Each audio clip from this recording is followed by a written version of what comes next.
Hello dear students, आज हम class 10th की मैथ्स की वर्कशीट नंबर 1 को सॉल्व करेंगे, जो कि हमारे डिपार्टमेंट शिक्षा निदेशालय द्वारा हमें दी गई है। तो देखिए हमारे पास क्या क्या है यहाँ पे। सबसे पहले कुछ बेसिक टर्म्स हम रिवाइज कर लेते हैं। सह अभाज्य संख्याएं, अभाज्य संख्याएं जिनके गुणनखंड केवल 2 ही होते हैं, एक वो संख्या खुद और एक नंबर 1। अब उसके बाद आता है सह अभाज्य, मतलब जो कि आपस में किसी भी नंबर से उनमें कॉमन फैक्टर ना हो। संख्याएं जिसमें उभयनिष्ठ गुणनखंड केवल एक होता है, उनके बीच में कोई भी कॉमन संख्या नहीं होती, उनका गुणनखंड कोई भी ऐसा नहीं होता जो दोनों संख्याओं में आ रहा हो, तो वो सह अभाज्य कहलाती है। एचसीएफ क्या होता है बेटा?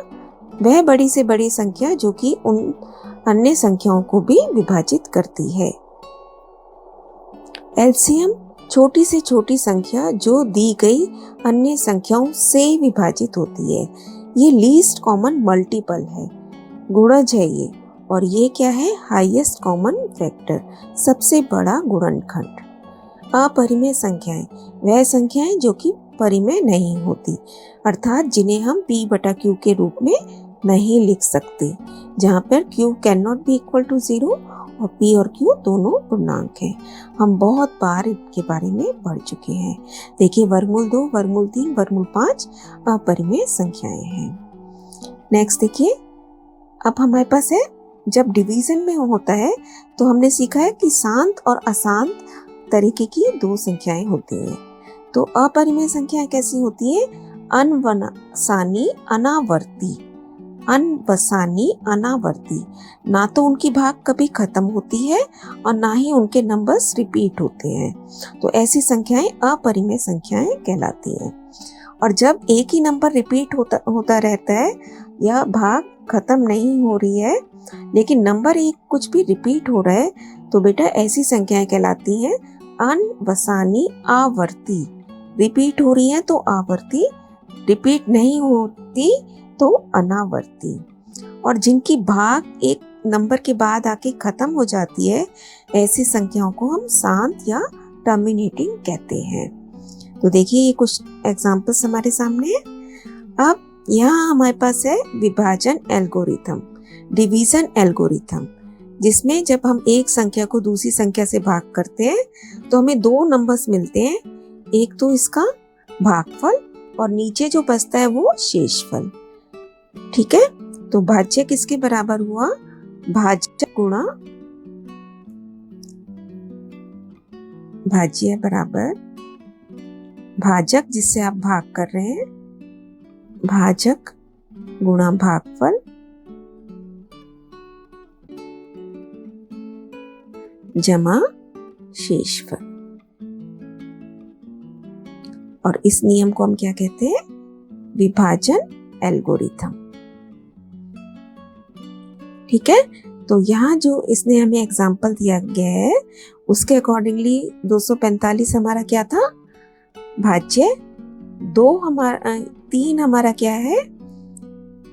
भाज्य भाजक, और 8 क्या बन गया बेटा? भागफल। और जो नीचे बचा है ये क्या हो गया? इसका शेषफल, रिमाइंडर। अब देखिए बेटा, हमें कुछ प्रैक्टिस क्वेश्चन दिए गए हैं। 210 और 128 के लिए विभाजन एल्गोरिथम लिखिए। तो दैट मीन्स कि हमें क्या करना है? 210 को 128 से भाग करेंगे हम पहले।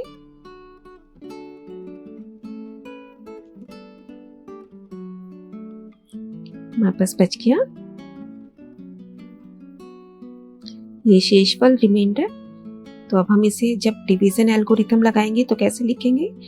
210 बार 128 गुणा में भागफल जिसे हम क्वोशिएंट कहते हैं और प्लस में शेषफल, रिमाइंडर 82। ये हमारा कंप्लीट हो गया। सेकंड क्वेश्चन देखिए, 112 और 86 का एचसीएफ और एलसीएम दोनों निकालिए। तो बेटा हमें दो तरीके आते हैं इसके अभाज्य गुणनखंड से भी। देखिए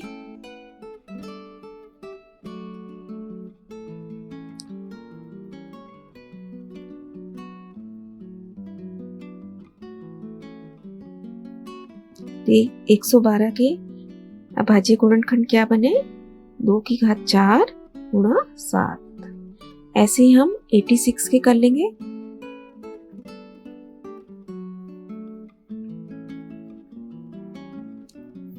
और 43 एक प्राइम नंबर है, अभाज्य संख्या है, तो ये आगे भाग नहीं होगा। इसका मतलब 86 के क्या फैक्टर हो गए? 2 गुणा 43। अब हमें जब एलसीएम लेना है तो हमने क्या करना होता है? हर गुणनखंड की बड़ी घात देखनी है। जैसे 2 की घात 1 यहाँ पे है, 4 यहाँ पे है, तो दोनों में बड़ा कौन है? 4। 7 की घात 1 यहाँ पे है और यहाँ पे नहीं है, तो 7 की घात 0 है ये, तो हम इन दोनों में से बड़ा लेंगे 7। अदरवाइज आप अपने ट्रेडिशनल तरीके से भी कर सकते हैं। और 43 की पावर 1 यहाँ पे है और यहाँ पे नहीं है, इसका मतलब यहाँ पे 43 की पावर 0 है। तो हमारे पास सारा कुछ सॉल्व करके क्या आ जाएगा? 4816। उसके बाद हम इसका एचसीएफ निकालेंगे। एचसीएफ क्या होगा? छोटी घातें। अभी हमने बड़ी घातें देखी थी एलसीएम में, अब हम छोटी 2 की घात 1, 2 की घात 4, तो 2 की घात 1 सबसे छोटी है और 7 की घात 0 नहीं लिखा जाएगा और 43 की भी घात 0 वो भी नहीं होगा। तो हमारे पास क्या आ गया? 2 की घात 1 बराबर 2। तो हम एलसीएम और एचसीएफ दोनों चीजें निकाल चुके हैं। अब उसने हमसे ये फॉर्मूला प्रूफ करने के लिए बोला है, तो हम गुणा करके देखते हैं। 112 गुणा 86, देखते हैं ये एचसीएफ और एलसीएम के इक्वल आता है या नहीं, जो कि दो संख्याओं के लिए फॉर्मूला होता है। इसको सॉल्व करा, हमारे पास आ गया 9632 और एलसीएम 2 इंटू 4816। देखिए वही नंबर आ रहा है हमारे पास यहाँ पे भी, तो आप कह सकते हैं कि इसलिए ये सिद्ध होता है। ठीक है, formula is proved here. Next question देखिए, हमें बताना है दशमलव प्रसार किस प्रकार का है। दैट मीन्स हमें अब भाग करके चेक करना है इसे। तो पहला क्वेश्चन है 164/12, तो आप भाग करेंगे इसे। 164 को हमेशा अंश को हर से भाग करते हैं, चाहे वो छोटा है चाहे वो बड़ा है। तो आप भाग करेंगे इसे। भाग करने के बाद आपको पता चलेगा ये कितना आता है और उसी के अकॉर्डिंगली हम उसका ये बताएंगे कि ये शांत है या अशांत है। ऐसे ही यहाँ पे है आपके पास 83 डिवाइडेड बाय 7, तो आप 83 को 7 से डिवाइड करेंगे और आप चेक करेंगे कि ये सारी संख्याएं अशांत आ रही हैं। दैट मीन्स इनकी भाग खत्म नहीं होगी और ये वाला भी आपको अपने आप करना है। नेक्स्ट है डैश संख्याओं का दशमलव निरूपण अनवसानी अनावर्ती होता है। तो हमने अभी सीखा था ये कौन सी संख्याएं होती हैं? अपरिमेय संख्याएं या इरेशनल नंबर्स। Irrational number.